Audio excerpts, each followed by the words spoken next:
préparons-nous à la célébration de l'Eucharistie en reconnaissant que nous sommes pécheurs.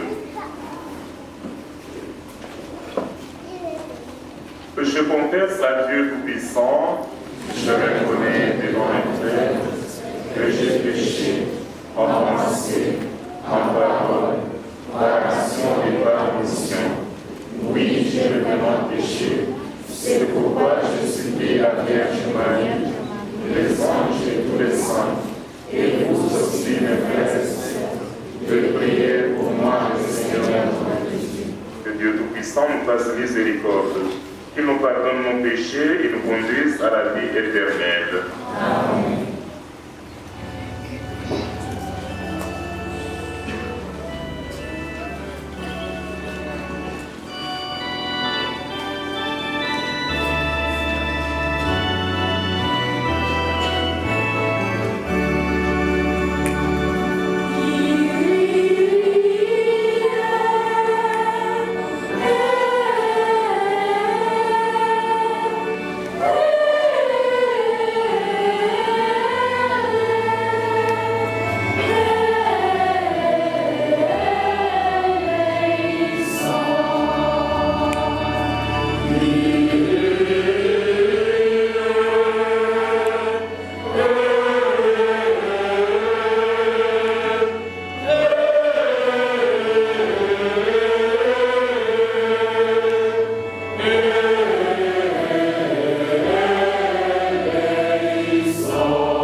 quand Pierre arriva en Césarée chez un centurion de l'armée romaine, il prit la parole.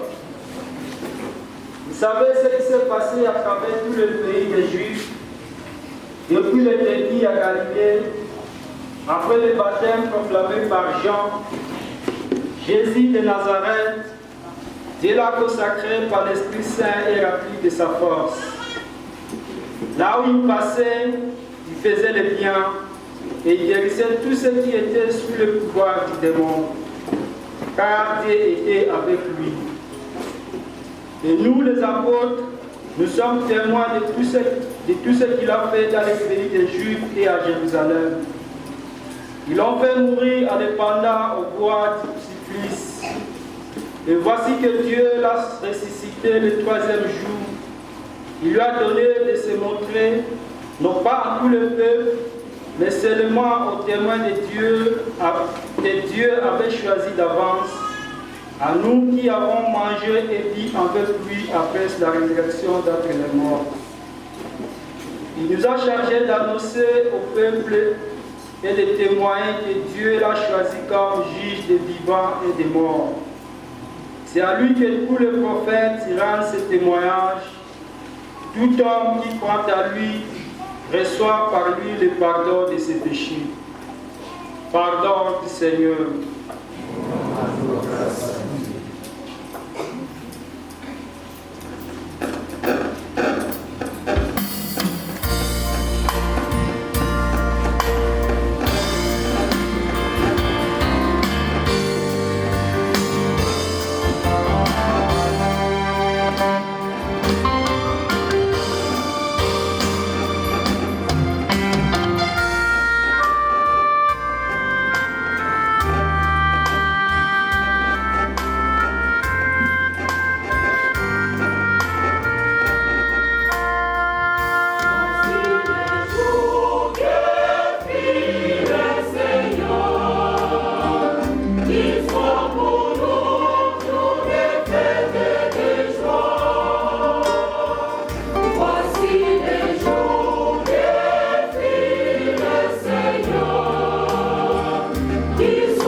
Lecture de la lettre de Saint Paul apôtre aux Corinthiens. Frères, vous êtes ressuscités avec le Christ. Recherchez donc les réalités d'en haut. C'est là quand le Christ, assis à la droite de Dieu. Tendez vers les réalités d'en haut et non pas vers celles de la terre. En fait, vous êtes morts avec le Christ et votre vie reste cachée avec lui en Dieu. Quand paraîtra le Christ, votre vie, alors vous aussi, vous paraîtrez avec lui en pleine gloire. Parole du Seigneur.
Le premier jour de la semaine, Marie-Madeleine se rend au tombeau de grand matin alors qu'il fait encore sombre.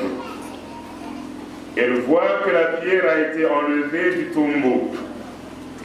Elle court donc trouver Simon-Pierre et l'autre disciple, celui que Jésus aimait, et elle leur dit: « On a enlevé le Seigneur de son tombeau et nous ne savons pas où on l'a mis. » Pierre partit donc avec l'autre disciple pour se rendre au tombeau. Ils couraient tous les deux ensemble, mais l'autre disciple courut plus vite que Pierre et arriva le premier au tombeau. En se fâchant, il voit que le linceul est resté là. Cependant, il n'entre pas. Simon-Pierre, qui le suivait, arrive à son tour.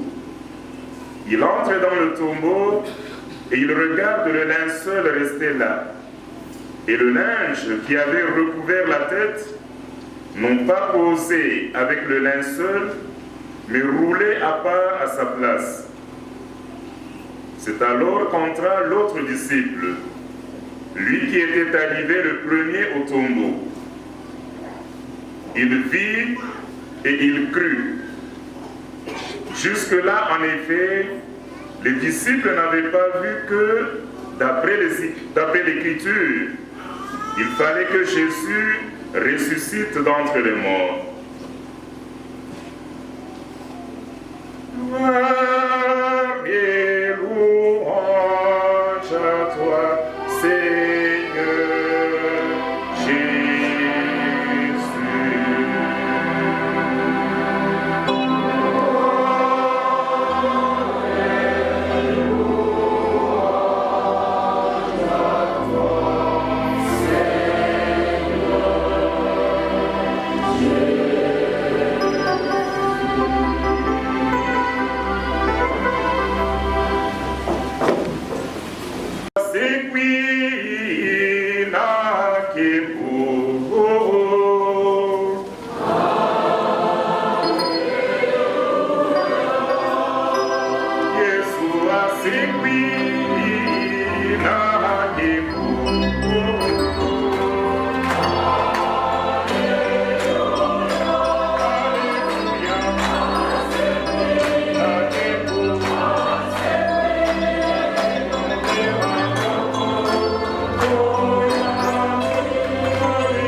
Si le Christ n'est pas ressuscité, notre foi est vaine. Si nous nous appelons chrétiens, c'est-à-dire disciples du Christ, c'est principalement, c'est essentiellement parce que le Christ est ressuscité. Et donc le mystère que nous célébrons aujourd'hui, c'est le mystère central de notre foi. Durant toute la semaine sainte, notamment pendant les 3 jours qu'on appelle le Triduum pascal, nous avons célébré pas à pas ce mystère. C'est sur ce mystère de la passion, c'est-à-dire la souffrance, de la mort et de la résurrection de Jésus que repose notre foi. Voilà la raison pour laquelle la fête de Pâques est la fête principale. C'est la fête de toutes les fêtes de l'année. Shalom. Même la fête de Noël ne dépasse pas la fête de Pâques. Même quand nous faisons beaucoup de bruit en Noël, parfois bonne année, etc., ce sont des fêtes qui sont moindres par rapport à la fête de Pâques. Parce que c'est elle, celle-ci, donc la fête de Pâques, qui est le fondement de toutes les autres fêtes. Si le Christ est né à Noël, c'était pour mourir et ressusciter pour nous. Voilà donc, mes frères et mes sœurs, je souhaite donc à chacun et à chacune de vous une très sainte fête de Pâques. Merci. Mais alors, qu'est-ce que nous célébrons aujourd'hui? Eh bien, quand on lit dans les Écritures que nous avons suivies aujourd'hui, l'événement est décrit d'une manière très sobre, j'allais dire même très pauvre. L'événement qu'on appelle la résurrection du Christ n'est pas un événement qui a été décrit dans des détails comme on pourrait s'imaginer. Et pourtant, c'est ça l'événement principal de la vie de Jésus. Nous partons de l'évangile que nous venons de suivre. L'évangile selon Saint Jean, qui nous raconte l'épisode qu'on appelle l'épisode du tombeau vide. Shalom. Shalom. Le tombeau vide. Qu'est-ce qui est arrivé? Eh bien, Jésus est mort, on l'a enterré, on pourrait dire le vendredi soir. Nous l'avons célébré ici, avec vous d'ailleurs dans cette chapelle. J'étais ici. La passion et la mort de Jésus. C'était le vendredi saint. Et alors, Jésus a été enterré de justesse, on pourrait dire. Parce que le corps de Jésus risquait même de rester comme ça, dans l'air, sans être enterré. Shalom. À l'époque, il n'y avait pas de morgue. Il n'y avait pas de morgue où on allait mettre le corps de Jésus. Et donc, Jésus a failli, il a risqué de ne pas être enterré directement. Pourquoi? Parce que les Juifs étaient à la veille du sabbat. Vous savez que chez les Juifs, le samedi, c'est le grand sabbat. C'est la journée où on ne travaille, on ne peut même pas enterrer les morts. Et cette année-là, quand Jésus est mort, eh bien, c'était le sabbat plutôt qui précédait la fête de Pâques. Donc, c'était un grand sabbat, dans le vrai sens. Et ce sabbat commençait déjà la veille, donc le vendredi soir. Et donc, on risquait de ne pas enterrer Jésus le vendredi soir, parce que déjà, la fête de sabbat avait commencé. Providentiellement, il y a eu un certain Joseph d'Arimathie, qui avait déjà, n'est-ce pas, un tombeau creusé d'avance. C'était parmi les pharisiens, les gens qui avaient, n'est-ce pas, beaucoup d'admiration pour Jésus, avec Nicodème. Et ce sont des gens qui avaient même défendu la cause de Jésus un peu dans l'assemblée, n'est-ce pas, des pharisiens. Et c'est celui-là qui a demandé à Pilate l'autorisation d'enterrer Jésus. C'est comme ça que le corps a été détaché de la croix et on l'a enterré. Mais on l'a enterré sans aucune toilette funèbre, comme on le dit. Shalom. Chez les Juifs, et même comme chez nous, avant d'enterrer quelqu'un, on lave son corps, on parfume son corps, on donne honneur à son corps, avant de le mettre dans le cercueil. Chez les Juifs, c'était rituel. Quelqu'un dont on n'avait pas traité le corps de cette manière-là, on avait l'impression qu'il était maudit. Et donc Jésus a été enterré, on pourrait dire même avec le sang qu'il y avait sur son corps. Parce qu'on n'a pas eu le temps de laver son corps. Imaginez-vous, on l'a détaché de la croix, il est mort d'une mort atroce. On a craché sur lui tout l'après-midi, pour ne pas dire toute la journée du vendredi. Et puis, il était couvert de sang. Avec du sang partout, on l'a percé, n'est-ce pas, dans les côtes avec une lance, etc. Donc son corps était sale. Mais malgré ça, bon, on l'a enterré vite, parce qu'il fallait faire vite, pourvu qu'il ait un tombeau. Et alors, il y avait des femmes qui avaient suivi, un certain nombre de femmes, dont celle qu'on appelle Marie-Madeleine. Marie-Madeleine, c'est celle-là dont Jésus avait chassé 7 démons à l'époque. Il avait guéri, et cette femme, avec les autres mamans, étaient devenues des fidèles disciples de Jésus. Et elles ont eu le courage d'aller jusqu'au tombeau de Jésus, déjà à son enterrement. Pendant que beaucoup d'apôtres et beaucoup de disciples avaient fui. Il n'y avait que ces gens qui se retrouvaient sous la croix de Jésus. Et avec ces mamans, ils ont vu où on avait posé le corps de Jésus, la position dans laquelle on avait mis le corps, etc., etc.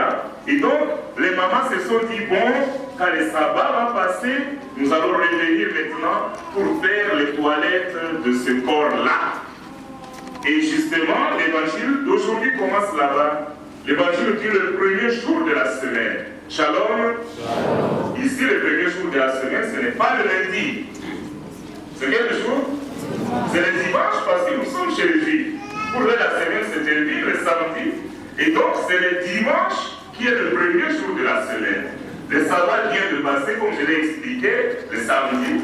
Et très tôt le matin, maintenant, on n'a plus de raison de ne pas travailler, de ne pas faire la toilette funèbre. Et bien, ces mamans, après l'une d'entre elles, Marie-Madeleine, se rend au tombeau. Et alors, qu'est-ce qu'elle voit? Elle est plutôt étonnée de la scène qu'elle trouve là-bas. Shalom. Elle qui avait vu comment on avait placé le corps de Jésus, comment on l'avait couvert avec l'habit qu'on appelle le linceul.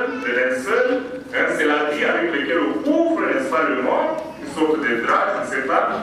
Et puis également, il y a des linges avec lesquels on couvre, n'est-ce pas, la tête, etc. C'était une manière d'enterrer chez les Juifs. Mais elle remarque que le tombeau est vide. Elle trouve, mais le corps de Jésus n'est pas là, qu'est-ce qui se passe? Et alors, elle est alertée, elle est émue, elle se dit probablement on a volé le corps de Jésus.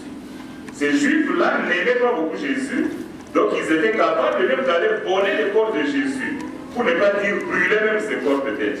Et donc ça l'a beaucoup peiné, et elle a filé auprès des apôtres, pour trouver Simon-Pierre et l'autre disciple. Shalom. L'évangile ne cite pas le nom de ces disciples. De qui s'agit-il? C'est ces gens. N'oubliez pas que c'est lui qui écrit cet évangile. Donc il ne cite pas son nom. Il dit Simon, Pierre et l'autre disciple. Or c'est lui qui écrit l'évangile que nous avons lu. Et par humilité, il ne se nomme pas, il ne dit pas Simon, Pierre et Jean, parce que c'est lui qui écrit, il dit l'autre disciple. Et alors, il leur dit non, on a enlevé le Seigneur de son tombeau. Et nous ne savons pas où on l'a mis. Pierre avec Jean également sont affolés, ils courent, ils disent mais c'est pas possible, il faut qu'on aille vérifier cette histoire. Et alors, l'un d'entre eux courait plus vite, probablement il était plus jeune, Jean était plus jeune que Pierre, hein. Pierre était un peu plus vieux, donc Jean était plus souple, il a couru plus vite, il est arrivé le premier au tombeau. Mais il a regardé d'en haut, il n'est pas entré, il a vu qu'il y avait quand même des choses un peu bizarres. Il a vu que le linceul, ce drap avec lequel on avait couvert le corps, était resté là, mais il n'est pas entré. Pourquoi il n'est pas entré? Attention, il faut bien comprendre, Simon-Pierre est le doyen du collège des apôtres. C'est lui qui sera le premier pape. Par respect pour Yahya, il n'entre pas. C'est lui le grand, c'est lui le responsable du groupe. Il faut que lui, en tant que responsable, que le Seigneur Jésus a déjà établi, que lui vienne vérifier. Comme ça que humblement Jean se tient en attendant l'arrivée de son grand frère qui est arrivé légèrement en retard. Quand Pierre est arrivé, eh bien tous les deux, ils entrent maintenant dans les tombeaux. Il voit quoi? Il voit le linceul est là. Mais il voit aussi que le linge avec lequel on avait couvert la tête de Jésus n'a pas été posé avec le linceul, mais roulé un peu à part. C'est comme si on avait bien rangé les choses. Et alors, l'autre disciple, et Jean donc, il a vu et il a cru. Qu'est-ce qu'il a cru? Shalom. Rien qu'à partir de... Vous imaginez un tombeau vide avec des morceaux d'habits qui sont là? Ça a suffi pour que les premiers apôtres puissent croire. Pourquoi ils ont cru? Parce que Jésus avait répété cela tout le temps. Il faut que le Fils de l'homme souffre beaucoup, qu'il soit tué par les méchants et que le troisième jour il ressuscite. Mais eux ne comprenaient pas parce qu'ils ne s'étaient jamais imaginé que Jésus, qui était si puissant, qui faisait des miracles, que ces Jésus-là, vous pouvez les tuer de manière comme ça. Donc ils n'y croyaient pas, ils ne pouvaient pas s'imaginer ça. Et voilà que quand ils ont vu ces simples signes, ces pauvres signes des tombeaux vides, eh bien ils ont cru. Voilà, mes frères et mes sœurs, l'événement que nous célébrons aujourd'hui. C'est l'événement fondé uniquement sur un tombeau vide. Il n'y a pas une autre preuve de la résurrection. Pour croire à Jésus ressuscité, n'attendez pas des arguments logiques. Il n'y a pas quelqu'un qui va vous dire, comme mon ami ici en train de filmer par exemple maintenant, il a une caméra. Il n'y a personne qui était là en train de voir, voilà, nous sommes en train de camérer comment les cadavres de Jésus commencent à bouger. Maintenant ça bouge là, il se dit, voilà, il enlève, je ne sais pas moi, les linges, il s'envole. Non, il n'y a aucune image. Shalom. Et notre foi, c'est celle-là, fondée sur la simplicité. Dieu est simple. Parfois, ça me donne des personnes qui cherchent à avoir la preuve de l'existence de Dieu. Une preuve scientifique, ça n'existe pas. Vous ne trouverez pas, parmi vous, il y a plein d'intellectuels ici. N'allez pas poser la question, qu'est-ce qui prouve que Jésus est ressuscité? Ce qui le prouve, c'est le tombeau vide. C'est tout. Le corps de Jésus n'était pas là. Et plus tard, Jésus commence maintenant à apparaître à ses disciples. Il y a plusieurs apparitions de Jésus ressuscité, avec des messages également. Nous allons le suivre tout au long, n'est-ce pas, de ce temps pascal. Voilà, mes frères et mes sœurs, l'événement que nous célébrons aujourd'hui. Et alors, cet événement a suscité des réactions de la part de ceux qui étaient des disciples de Jésus. Vous imaginez la première réaction, et pour cela nous allons dans la première lecture, tirée du livre des Actes des Apôtres. Imaginez Pierre, il y a à peine 2 jours, le vendredi saint. Qu'est-ce que Pierre avait fait? Il avait renié Jésus. Combien de fois? Une petite fillette là de rien du tout, une domestique, vient lui dire, dis-toi, autant vu également, tu étais avec cet homme. On lui dit ça pendant qu'on a déjà traqué Jésus. Jésus est là, les gens sont en train de le faire souffrir. Pierre voudrait un peu passer inaperçu parmi les gens, comme c'est le soir au bord du feu. Il commence également à se réchauffer. Mais une petite fille est là, une domestique l'a repéré. Il dit, dis-toi aussi, toi tu dois être parmi ces gens-là. Pierre a vu le danger. Il a dit, quelqu'un qu'on a déjà saisi, qu'on a en train de maltraiter, maintenant qu'on dise que moi aussi je suis un de ses disciples. Pierre a dit non, moi je ne connais pas cet homme. Quelqu'un d'autre arrive, dit non, toi tu étais avec lui. Pierre était sur le point de le boxer pour dire mais qu'est-ce que tu es en train de dire? Il a même juré, il a dit moi je ne connais pas cet homme, laissez-moi tranquille. 3 fois jusqu'à ce que le coq chante et Pierre s'est souvenu, n'est-ce pas, que Jésus lui avait déjà annoncé cela. Mais regardez le même Pierre aujourd'hui. Nous sommes aujourd'hui ici dans la première lecture tirée du livre des Actes des Apôtres. On ne reconnaît plus ce Pierre-là, craintif, heureux, poltron, on ne le reconnaît plus. C'est lui qui prend la parole. Nous sommes ici chez un centurion de l'armée romaine, chez un païen à Césarée. Il prend la parole avec autorité. Ça peut déterminer. Vous savez ce qui s'est passé à travers tout le pays des Juifs. Depuis le début en Galilée, après le baptême proclamé par Jean, Jésus de Nazareth, Dieu l'a consacré par l'Esprit, etc., etc. Il décrit tout ce qui s'est passé avec Jésus et jusqu'à affirmer que ce Jésus-là qu'on a tué et ressuscité. Pierre le proclame sans aucune peur. Et donc cet événement auquel ils ont assisté avec Jean, les tombeaux vides, avec de simples signes, sans aucune preuve, on pourrait dire aujourd'hui scientifique, eh bien cela a suffi pour renforcer la foi de Pierre. Et Pierre est devenu parmi les premiers témoins de la résurrection du Christ. Donc ce que je voudrais dire c'est ça. Nous devons devenir des témoins de la résurrection du Christ. Après avoir cru, Pierre, Jean, Marie-Madeleine, ils ne se sont pas tus. Vous allez les voir tout au long du temps pascal. Et bien même ces femmes-là sont devenues des évangélisatrices. Ont commencé à proclamer la nouvelle de la résurrection du Christ. Et si Pierre est témoin, il proclame. Nous aussi, nous sommes appelés, après avoir bien célébré Pâques, nous sommes en train de célébrer une messe solennelle avec des beaux chants. Nous frappons les mains. Nous chantons avec beaucoup de joie parce que le Christ est ressuscité. Mais alors, cela ne doit pas rester ici à la chapelle. Mes frères et mes sœurs, shalom. Nous devons devenir témoins de la résurrection du Christ. Comment nous allons le devenir? Allons dans la deuxième lecture pour terminer.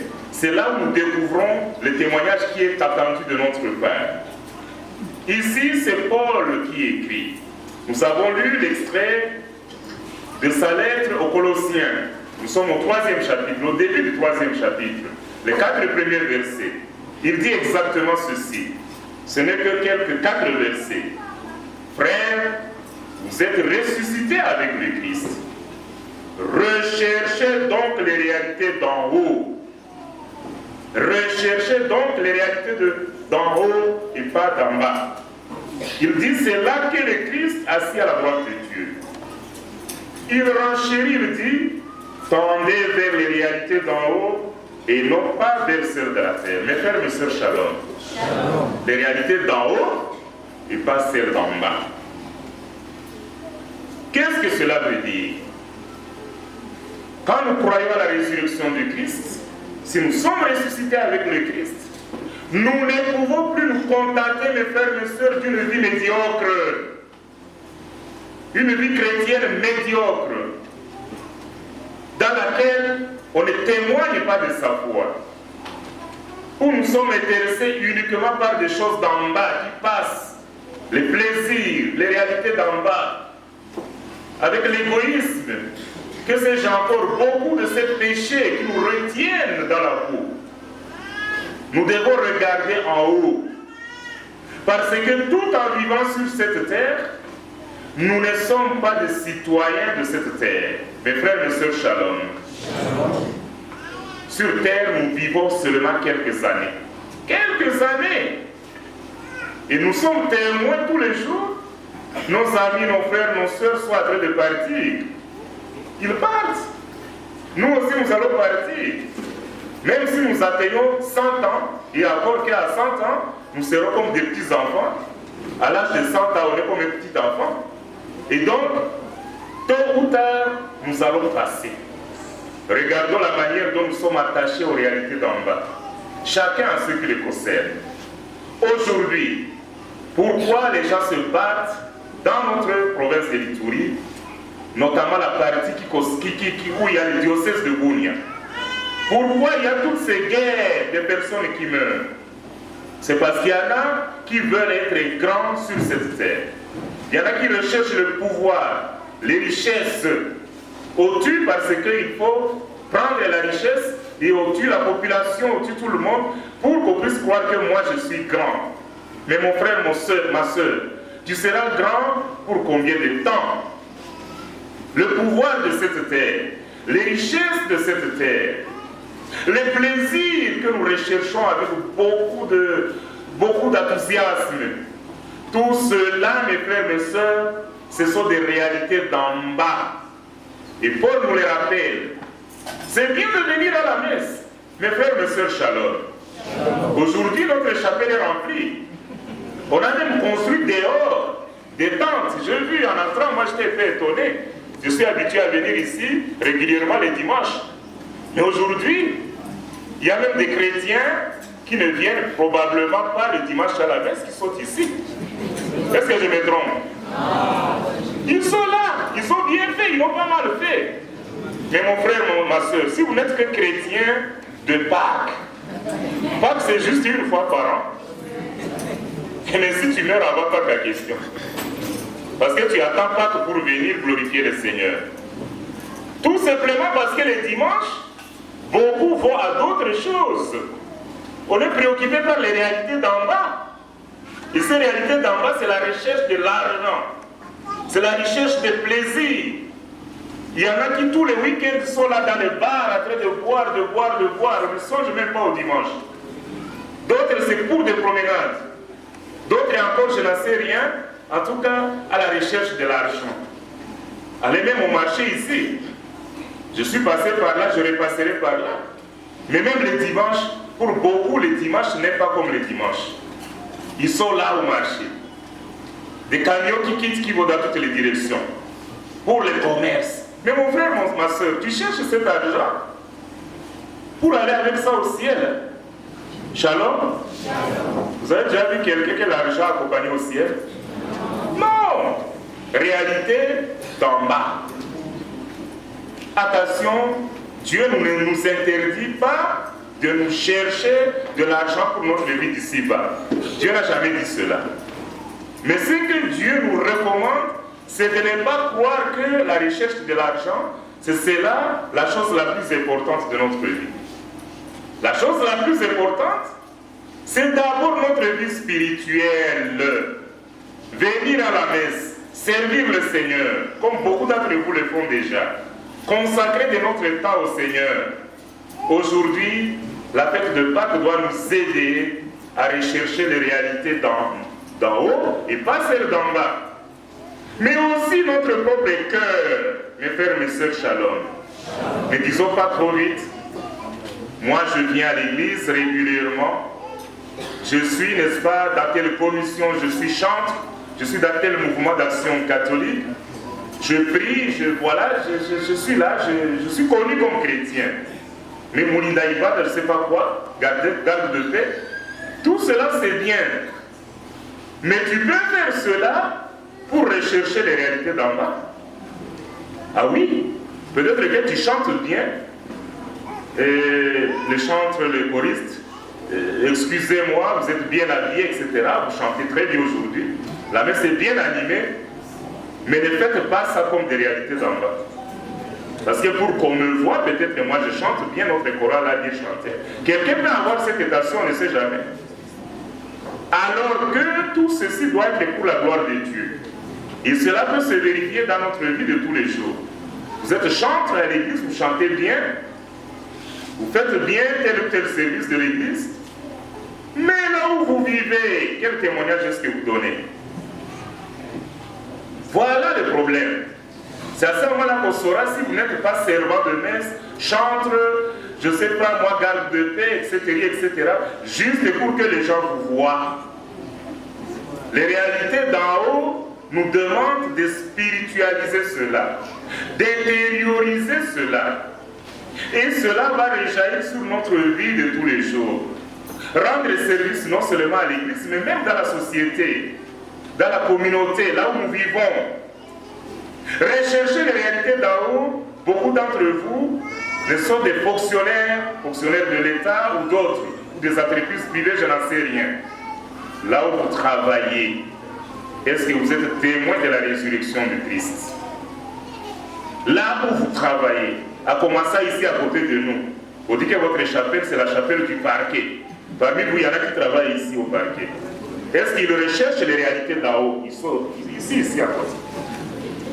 Ici, quelle justice nous recherchons? Juste à côté ici. Vous jugez les gens, vous plaidez pour des causes des gens, beaucoup de choses se font ici, mais parfois ce sont des réalités d'en bas. Parmi nous, il y en a également qui travaillent là. Et toutes les entreprises qui sont autour de nous, il y en a plein ici, vous êtes dans un quartier où beaucoup d'entre vous sont également des travailleurs, des fonctionnaires, des agents de telle ou telle société.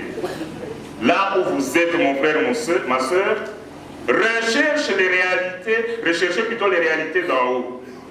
Montrez-vous disciples du Christ ressuscité. Dans la lecture que nous n'avons pas lue aujourd'hui, parce qu'il y a le choix de 2 premières lectures, vous pouvez également lire Corinthiens, 1 Corinthiens. Là, carrément, Paul parle de quoi? Du ferment, tchatchou. Le ferment qui fait lever, n'est-ce pas, le pain là. Nous célébrons la Pâque avec du pain sans levain, sans ferment. Et alors, chacun de nous devait chercher quel est le ferment, le levain là, la saleté là, ce qui me salit, ce qui détruit ma vie chrétienne, c'est quoi? Même si devant les gens je suis bien, mais il y a ce petit péché caché dans ton cœur là-bas, que tu caches bien, que tu entretiens bien. Et c'est ce péché-là que le Christ te demande aujourd'hui d'abandonner, de prendre une résolution. Pendant les 40 jours de carême, tu as pris du temps pour te convertir, pour demander la grâce d'abandonner un certain nombre de faiblesses, de péchés. Pas que c'est pour ressusciter avec le Christ. Mes frères, mes sœurs, shalom. Celui qui n'a pas passé un bon temps de carême, si pendant 40 jours tu as perdu ton temps à ne rien faire, c'est-à-dire en ne cherchant pas à te convertir, la joie de Pâques que tu manifestes aujourd'hui, c'est tout simplement un semblant que tu fais. C'est un semblant.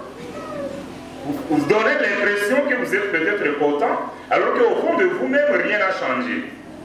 Tandis que cette joie sera grande, sincère pour ceux et celles qui ont passé le temps de carême réellement à s'agenouiller devant le Seigneur pour dire pardon Seigneur, donne-moi la grâce de me convertir, d'abandonner ce petit péché qui me font encore coller à la terre pour que je puisse viser les réalités d'en haut. Et donc à devenir de vrais chrétiens, des chrétiens que la fête de Pâques transforme dans nos comportements. Et que nous, comme chrétiens, nous soyons le noyau de ces changements même dans la société. Parce que parfois, c'est nous qui tombons trop bas. C'est à cause de nous que parfois, il y a beaucoup de justice, beaucoup d'impureté, beaucoup de problèmes dans notre société. Peut-être que nous ne jouons pas notre rôle de témoins du Christ ressuscité. Qu'aujourd'hui, nous aide à être réellement ces témoins. Le Seigneur soit avec vous. Et avec votre esprit.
afin que la grâce de son Fils unique, Jésus-Christ notre Seigneur, apporte grâce et joie au monde entier.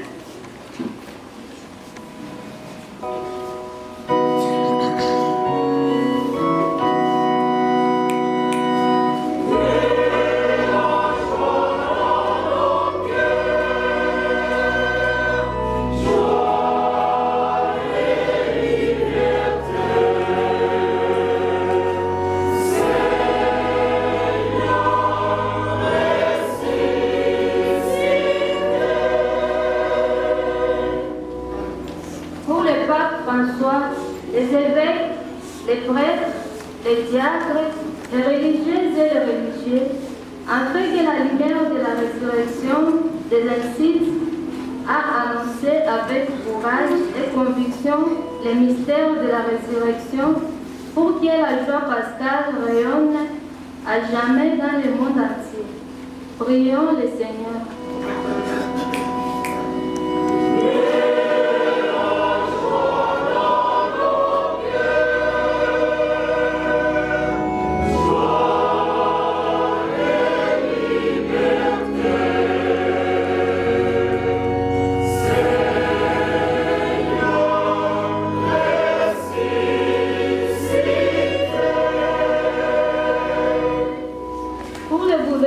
Politique du monde, afin qu'ils gardent confiance et luttent sans se décourager contre les forces du mal, pour faire avancer leur peuple vers plus de justice, de paix et de fraternité. Prions le Seigneur.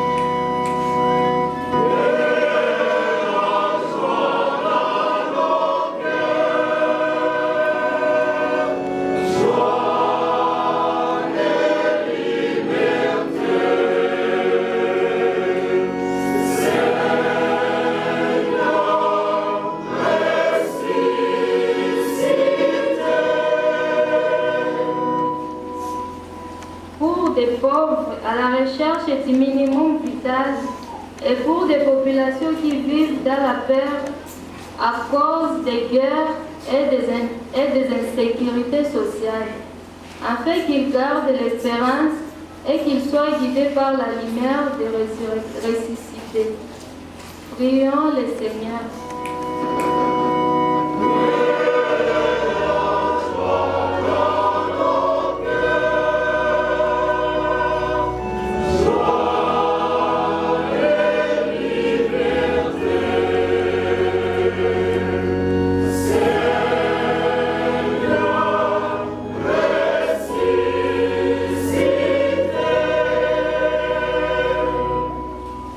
Chacun de nous ici présents, afin que notre foi et notre espérance soient visibles, non seulement en parole, mais par des actes concrets et qui témoigneraient de la présence du ressuscité. Prions le Seigneur.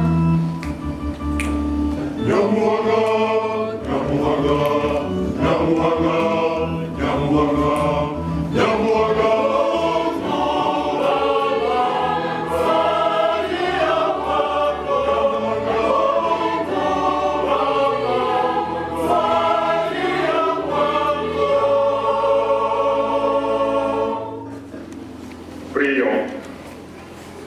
Seigneur, viens au secours de ton peuple qui espère en ta miséricorde.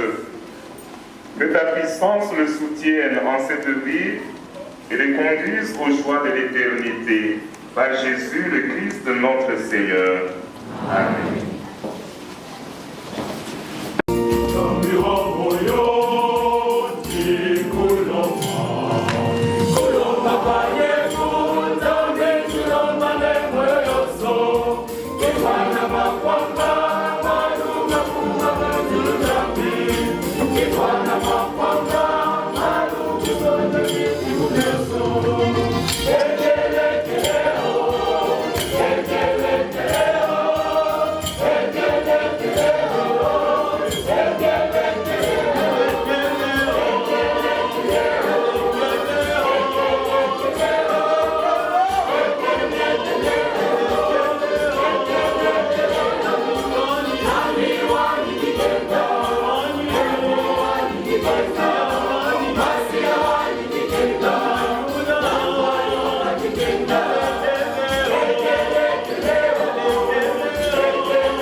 Sa nourriture par Jésus le Christ, notre Seigneur. Amen. Le Seigneur soit avec vous. Et avec votre esprit. Élevons notre cœur.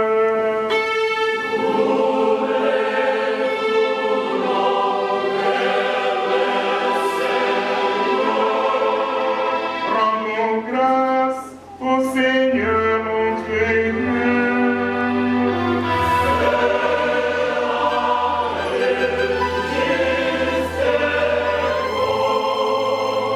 Vraiment, il est juste et bon de te glorifier, Seigneur, en tout temps, mais plus encore aujourd'hui, où le Christ, notre Pâque, a été immolé. Car il est l'agneau véritable qui a enlevé le péché du monde.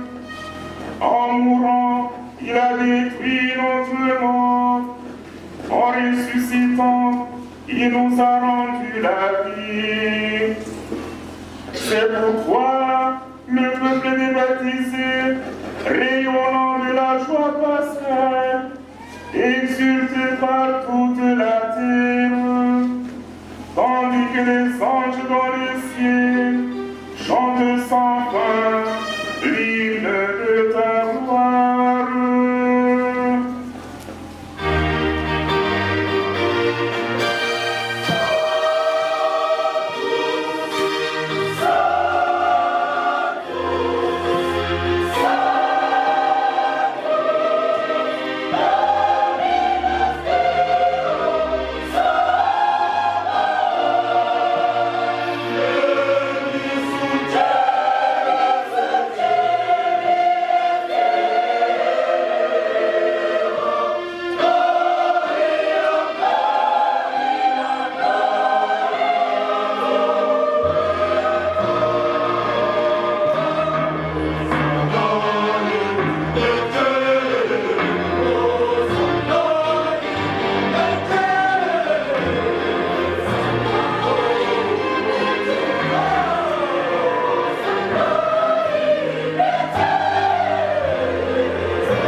le Seigneur, nous te prions. Sanctifie ces offrandes à l'épandance de ton esprit, qu'ils deviennent pour nous le corps et le sang de Jésus-Christ, notre Seigneur. Au moment d'être livré et d'entrer librement dans sa passion, il prit le pain, il rendit grâce, il le rompit et le donna à ses disciples en disant: Prenez et mangez-en tous, ceci est mon corps, livré pour vous.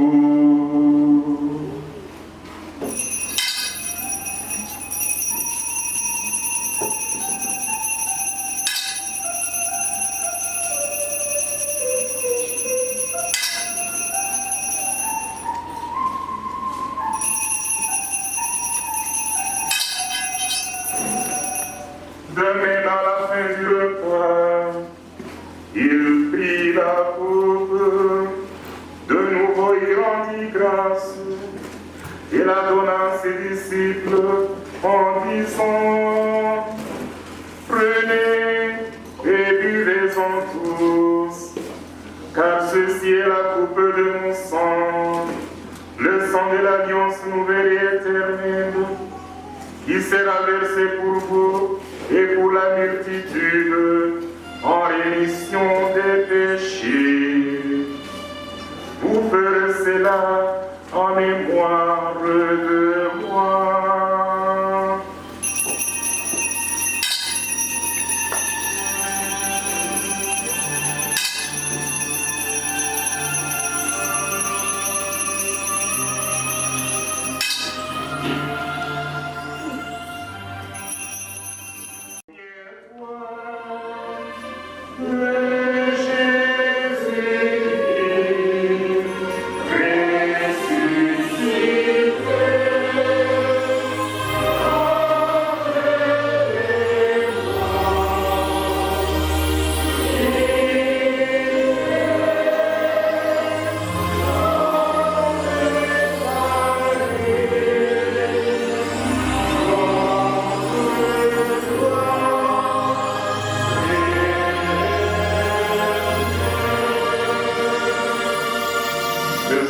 Mémoire de l'amour et de la résurrection de ton Fils, nous t'offrons, Seigneur, le pain de la vie et la coupe du salut.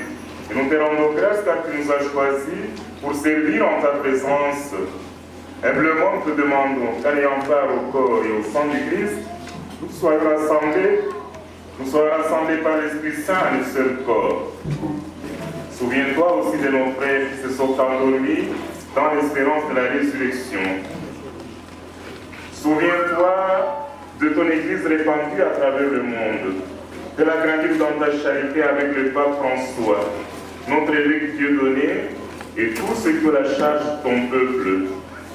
Souviens-toi de tous les hommes qui ont quitté cette vie, reçois-les dans ta lumière auprès de toi. Sur nous tous enfin, nous éplorons ta bonté. Permets qu'avec la Vierge Marie, la bienheureuse Mère de Dieu, avec Saint Joseph son époux, avec les apôtres, nos martyrs Bakanja et Anouarit, et les saints de tous les temps qui ont vécu dans ton amitié, nous ayons part à la vie éternelle et que nous chantions ta louange par Jésus-Christ, ton Fils bien-aimé. Par lui, avec lui et en lui.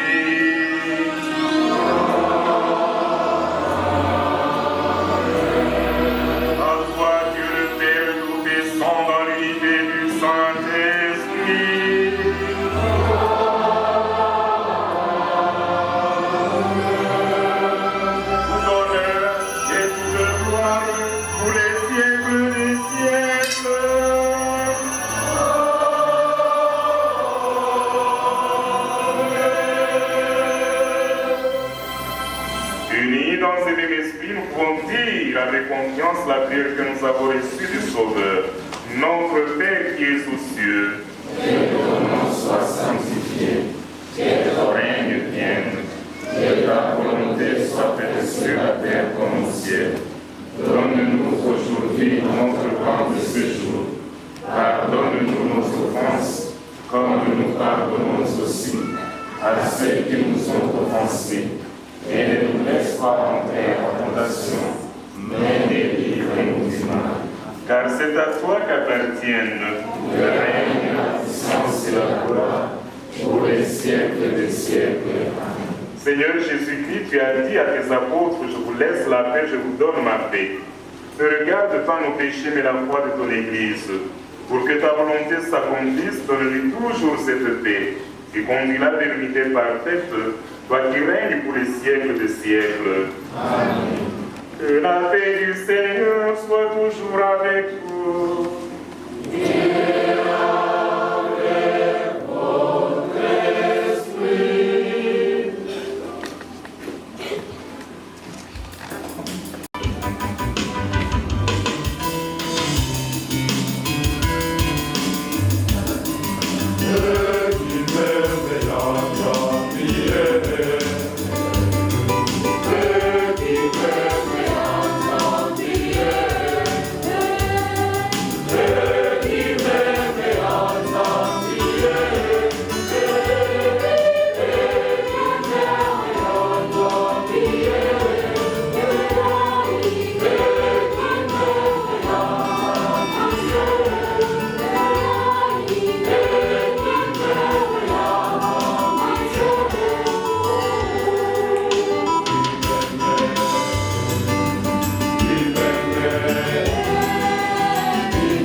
Voici l'agneau de Dieu qui enlève les péchés du monde. Seigneur, je ne suis pas digne de te recevoir, mais dis seulement une parole et je serai guéri.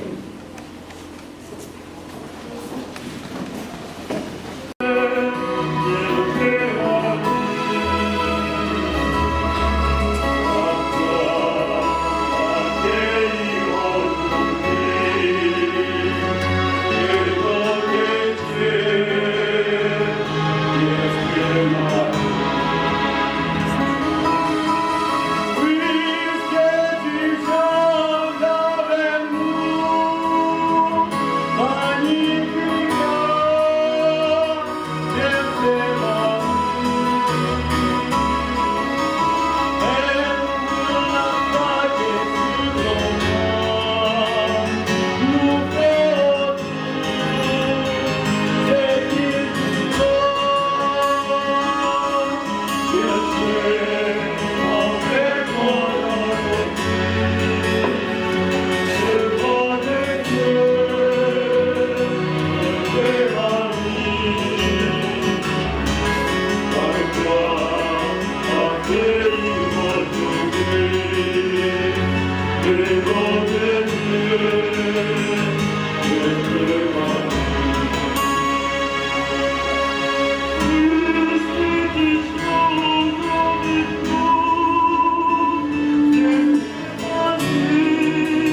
finale. On vous bénisse, le Père, le Fils et le Saint-Esprit.